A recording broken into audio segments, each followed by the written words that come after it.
Hi guys, Dr. Taylor here, and Happy New Year! Happy 2025! I've been hearing a lot of things about New Year's resolutions and stuff like that, and goals for the new year.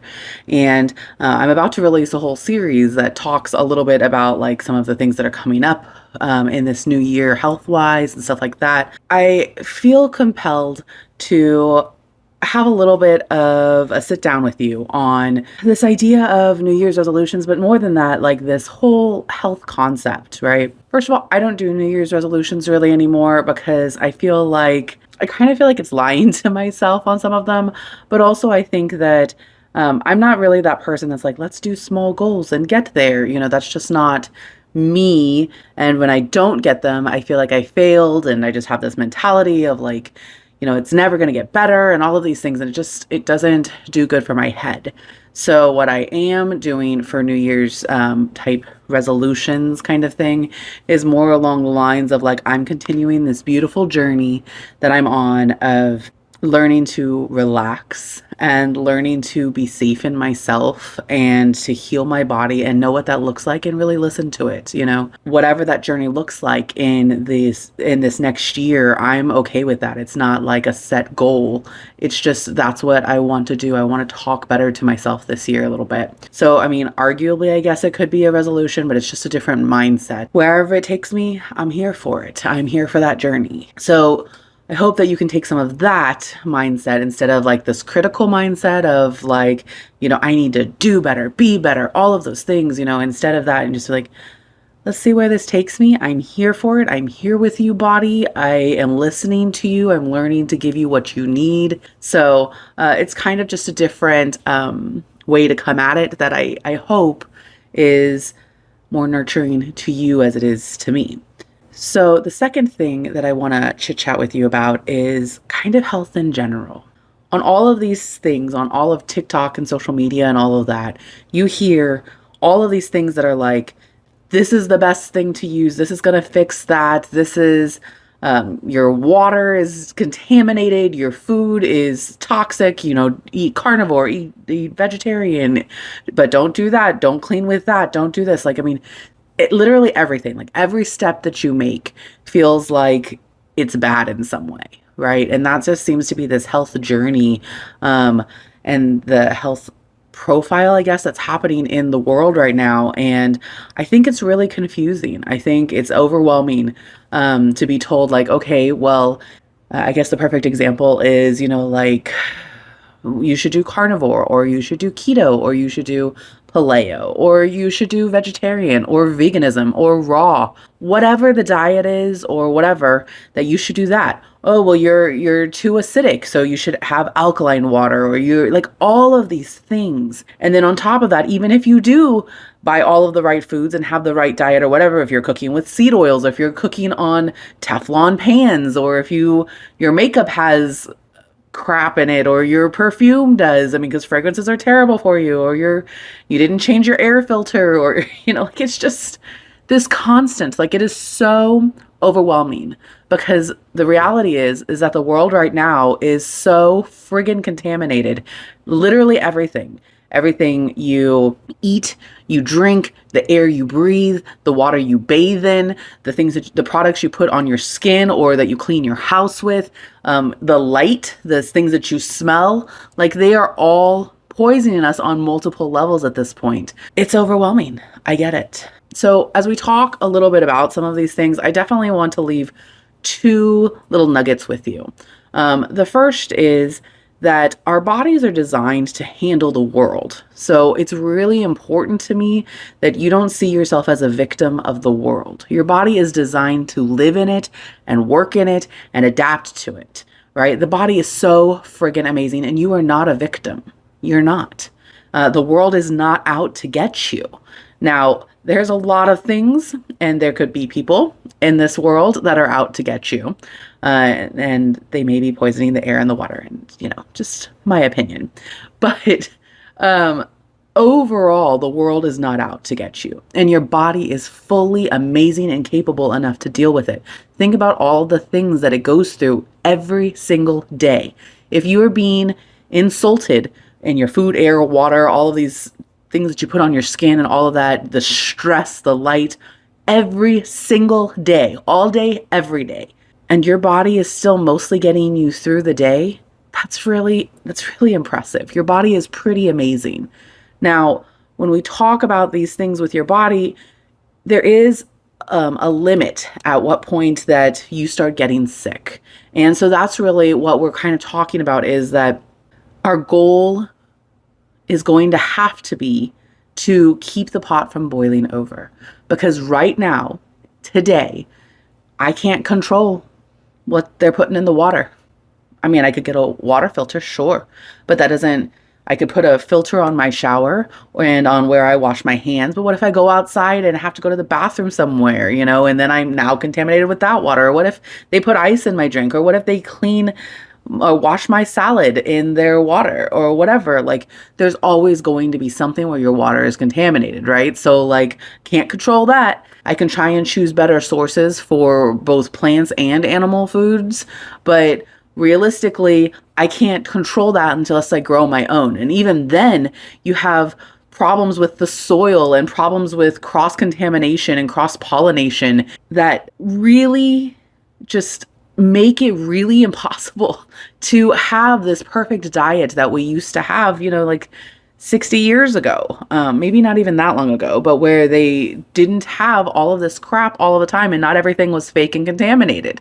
With that said, our goal needs to be to keep taking down the inflammation, keep taking down the stressors. And if we can do that, then we can let our bodies handle everything else. Like, they truly are amazing and can deal with like 90% of it, but we have to get out of the way. So that's where some of our making better choices comes into play. And then also trying to, keep the stress and everything down. So when we're talking about some of these things, we're really just talking about keeping the pot from boiling over. Now, as some things that are on a bigger front, like let's say Robert Kennedy can really make GMOs go away and then take food dyes out of the food and then fluoride out of the water. I mean, that would be amazing. Amazing. Because seriously, it's just, if we could just remove some major toxins like that, we're going to see major health improvements in everybody. But in the event that he can't do that and that the movement is not loud enough to get those things changed, right now, we can try individually to take a step back from the inflammation, roll it back, and get our systems less inflamed and less reactive. And when that happens, then your body can actually cope with everything else. So that's really the second thought with that. And then the last little piece that I wanted to throw in there is that it's really, really simple. We can break down and split hairs, and I would love to have those conversations about, what types of water or which diet or whatever else. Do you know what I mean? Like, we can have that conversation.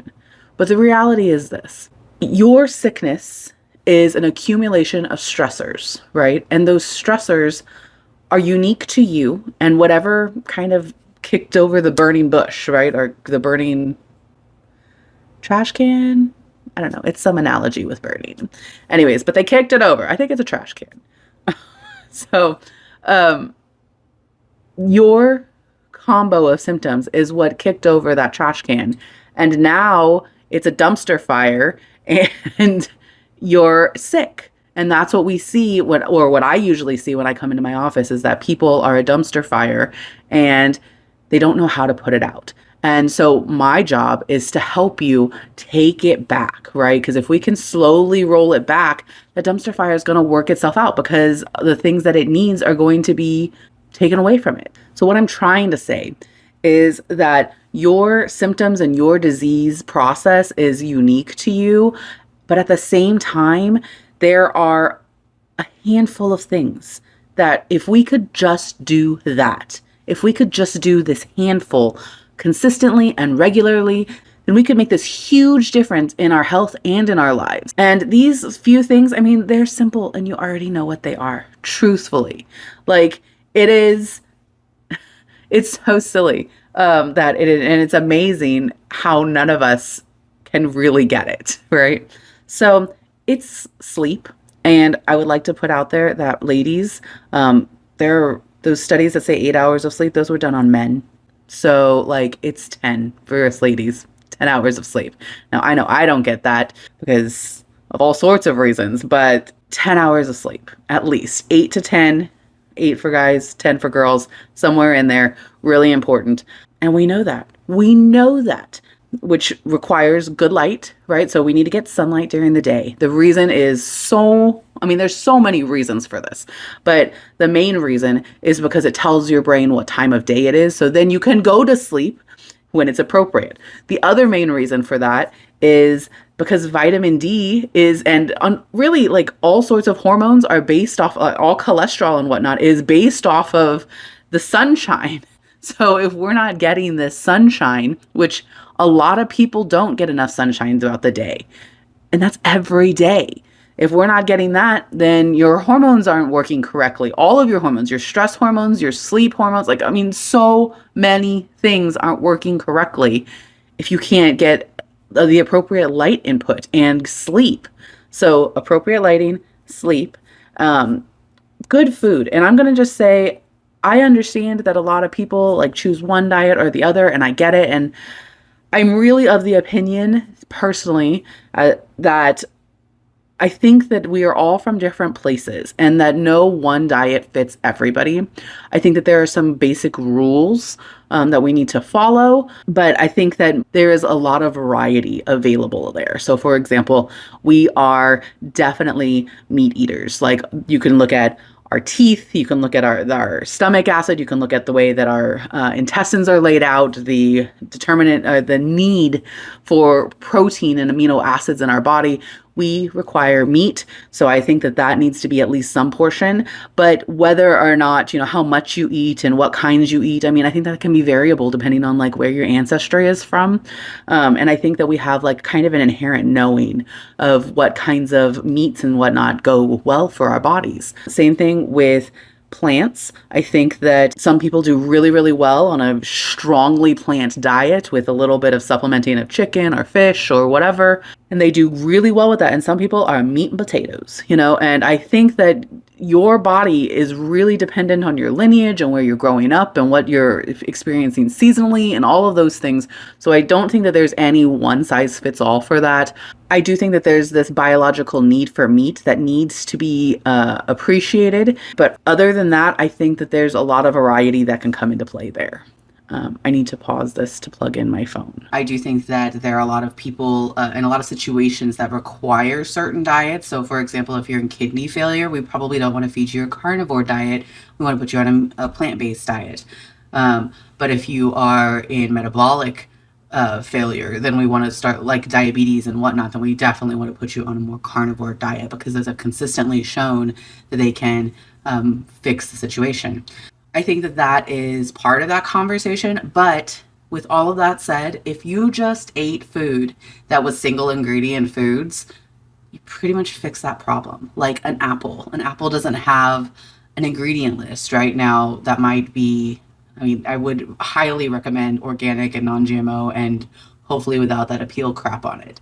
But aside from that, an apple is an apple, right? Or a steak is a steak, or salad, like lettuce is lettuce, right? Like salad might have multiple ingredients, but you get me. If you could just eat one ingredient foods, your life would start changing, like, because it's just so clean on so many levels and it doesn't have all of the crap like seed oils and fillers and all these other crap in it. So, sunshine, sleep, and single ingredient foods that your grandma would know what it is, right? Or your great grandma. I think that those are really important. Movement is a huge part of that. Motion is lotion, as one of my good friend Dr. Carol says. And I think it's so true that just gentle motion in there, whatever that looks like for you, keeping moving in some capacity is just so important. Whether it's, I just clean my house, putter and clean my house throughout the day, or I like to have a dance party, or I want to go for a nature walk, or I want to pound the pavement and go do a marathon. Like whatever that looks like, just keep it moving. Little bits are okay. I mean, your body needs different things at different times, so go with what your body needs. Water is really important, and a lot of us don't get enough of it, but there's a couple of fronts on that. So like, yes, the water is atrociously contaminated now. And where do you get it? And if you do get it in a bottle, then it might have microplastics and all of this crap, right? But as much as we can, the cleanest water that we can find is pretty important. But it's also important to, it normally would have had a lot of electrolytes inherently because it was, flowing in the rocks and the rivers and all of those things. So making sure that we put a little bit of sea salt and a squeeze of lemon juice or something like that, a squeeze of some citrus to make a beautifully wonderful electrolyte mix. There are other things that have been talked about as really good hydration, and some of that does have some sugar content in it. So like watermelon juices and orange juice are very, very high in electrolytes and a lot of their perks, and they don't seem to spike the blood sugar the same way, and they're quite beautiful. Aloe vera juice can be on there, coconut milk, coconut water, milk. All of those things are considered perfect hydration on a lot of fronts because they contain all those electrolytes and also keep you hydrated. And lastly is going to be stress. Stress management is so important. It's possibly the most important one that is on this list because if I can't fully control what I eat, what I drink, the air that I breathe, the movement that I have, because I'm stuck in a 9 to 5, so I can't necessarily get my sunshine and all of these things, you can't fully control those. Stress is the probably the number one place to get into a system, and it's so underrated in importance. So if you are running from a bear, your body is not saying like, hey, now it's time to work on my hormones, or now it's time to think about a baby, or now it's time to poop, right? It's not thinking about any of those things. It's thinking about, there's a bear, I should run. So you're not resting, digesting, or creating babies, right? So it is so important for our bodies to feel safe and our minds to feel safe in our bodies, that we can create this health environment. And I can pretty much guarantee that pretty much all of us are super stressed. And those of us that were significantly stressed, those are the ones that you see have things like autoimmune conditions, and multiple conditions on top of each other. And it takes a long time to calm down because the body needs to feel safe, and to feel safe requires repetition and routines and consistent situations that tell you are okay. You don't have to panic. You're all right. So there's a whole lot of things there, but it's stupidly simple. Like seriously, we're talking about sleep, water, sunshine, food, movement, and stress. And these are all things that you already know that we need to do. If we could just nail down those basics, then everything else is going to fall in line, truly.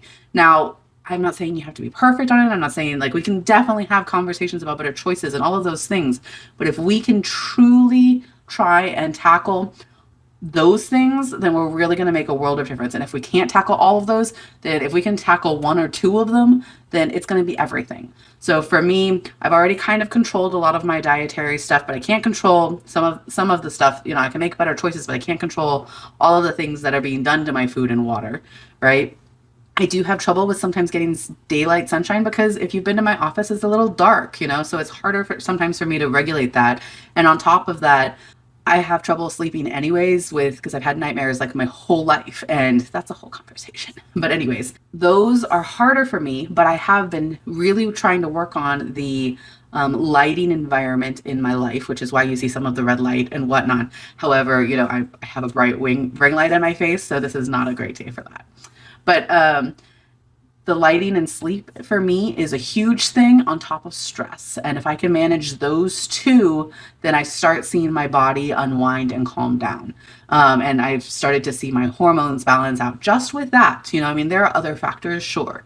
But just with that makes such a huge difference. I reversed my autoimmune condition with healing my leaky gut, getting out of a toxic relationship, doing a lot of healing work on myself, doing parasite stuff. There's a whole conversation with that. But truly, I reversed my autoimmune condition. I had Hashimoto's thyroiditis. Now I don't. I can't promise that for everybody, but what I can tell you is this is how I did it, and that it's a thing, and that I've seen many people have those kinds of results. So what I'm trying to tell you as you go into this new year is think simpler. Think minimal ingredients, like the things that you already know your body needs, and try not to get overwhelmed with these goals that are maybe unachievable or just feel make you feel kind of toxic and bad about yourself. Instead, let's have goals that are about loving yourself more, or about being kinder to yourself, or being flexible for whatever this journey holds. There are a lot of changes that will hopefully be coming this year with health stuff, and I'm just really, really looking forward to where that goes and some of these conversations. But in the meantime, please don't get overwhelmed. It is so much easier and so much simpler, I think, than we have been led to believe. And the body is amazing. We just have to get out of its way. All right, guys. Thanks for listening, and stay tuned because got a whole bunch of videos coming up about all of these nuanced things in the year 2025. Thanks, guys.